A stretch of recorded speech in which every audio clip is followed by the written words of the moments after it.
Students मां प्रदीप कुमार प्रमाद education गिरो शरीफ मां समाज विज्ञान जे 8वीं क्लास जे 8 चैप्टर जे आखिरी टॉपिक सां गॾु इन सां गॾु अॼु के टॉपिक सां गॾु असांजो ही चैप्टर नंबर 8 पुॼाणी ते पुॼंदो। असांजो 8 नंबर चैप्टर जो आखिरी टॉपिक आहे कायदे आज़म मोहम्मद अली जिन्ना जी वफ़ात।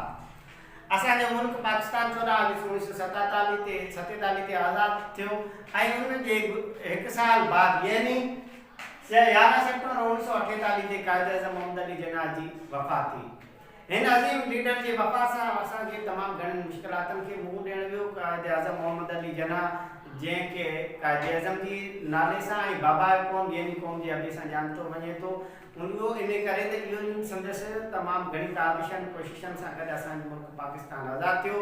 संदसि गुज़ारे वञण खां पोइ पाकिस्तान खे तमामु घणनि ॾुखियनि हालतुनि खे मुंहुं ॾियणो पइजी वियो, जंहिंमें सभ खां वधीक जेको आहे तकलीफ़दार ॻाल्हि जेका आहे जेको असांजे मुल्क जो हिकिड़ो हिसो असां खां अलॻि थी अलॻि मुल्क जी हैसियत सां काइमु थी, जेको आहे 1971 में ओभर पाकिस्तान जो पाकिस्तान खां अलॻि थियणु ऐं बांग्लादेश जी सूरत में हिकु नओं वतन नए मुल्क सां ठहिणु।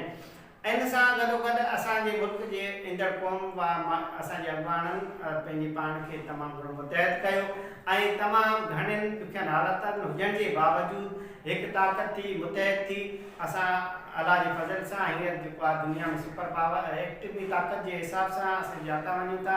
असांजो मुल्क जेको आहे हर फील्ड में उहो चाहे कंप्यूटर हुजे साइंस हुजे ॿियनि सभिनी हर ज़राइत हुजे सभिनी शोबनि में तमामु घणी तरक़ी करे रहियो आहे। असांजा स्टूडेंट्स फॉरेन में तमामु घणी स्कॉलरशिप्स ते पढ़ी रहिया आहिनि। असांजा ग्रेजुएट जेके होनहार शागिर्द आहिनि तइलीम जे शोबे सां गॾु असांजे बिज़नेस में असांजी तइलीम में ऐं शयुनि जी मुआशियात जी सभिनी शोबनि में जेको पाकिस्तान रुबरू थी रहियो आहे। इंशाअल्लाह असांजा इहे नौजवान अॻिते हली असांजे मुल्क खे अञा अॻिते आणींदा ऐं इन अज़म सां इहो इन चैप्टर जी पुॼाणी कंदुसि त ऐं शागिर्दनि खे इन ॻाल्हि जो हिदायत कंदुसि त सिर्फ़ु पढ़ाई ते ई ध्यानु ॾियो, छाकाणि त कंहिं बि मुल्क जी तरक़ीअ में पढ़ाई जो तमामु वॾो रोल हूंदो आहे, उन जो वॾो किरदारु हूंदो आहे। इन ॻाल्हि सां गॾु असांजे अॼोके चैप्टर जी पुॼाणी थींदी। अल्लाह हाफ़िज़।